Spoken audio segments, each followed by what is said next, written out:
finally, we have ISO.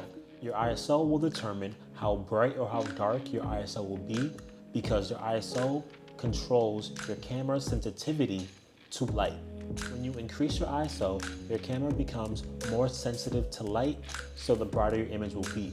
While if you decrease your ISO, your camera becomes less sensitive to light, which means your images will be darker.